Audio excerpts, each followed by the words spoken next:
You must have met a lot of interesting characters too. There must be a few stories from the road over 4 years of doing this. You have no idea. And when I started to become more on TV here, just the people that I would run into, even in St. John's, or if I was like out on the West Coast just doing my own leisure traveling, people would be like, I watched you from day one and to now. And, you know, the feeling that they get and the feeling that I get from just hearing that is really nice, that people follow that and watch my journey of the cruiser team to now. And I've met so many nice people along the way, and especially this one lady who continues to reach out to me, actually. Really? So you made a connection on the... None of these stories are rehearsed. I should tell the viewer, like, I never prepare questions in advance. It's a real conversation. So I'm just as interested in the listener and the viewer out there. Okay, who's this woman? So her name is Trudy. I don't know her last name, but if she's watching, then God bless her. She is so sweet. But I met her in Deer Lake the first year I was doing the cruiser team. She was so nice, just a beautiful woman. She invited us back to her house for tea.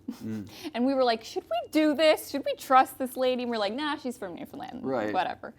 So we went in, we had tea with her, and this was myself and Asha and Mitch. We were on the cruiser team for the first year.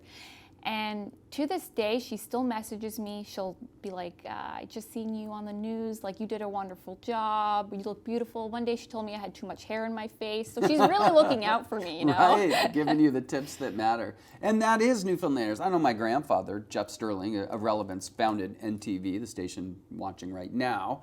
He used to go in his car, and he used to drive down the end of every road down to the peninsula, down to the water. He was just curious who lived there, and it would always end up in a tea party, and the neighborhood would all come. So he was a very austere kind of guy in terms of his personal possessions. The one toy he allowed himself was a Ferrari, so that when he'd roll into these little small communities, they'd know, oh, that's the real Jeff Sterling. And as I said, inevitably it would turn into a tea party, and that's the nature, I think, of the true Newfoundlanders, always wanting to make a party out of it, be sociable, be hospitable, make the best of every situation. So you got the sense of that too. Yeah, for sure. And you know what?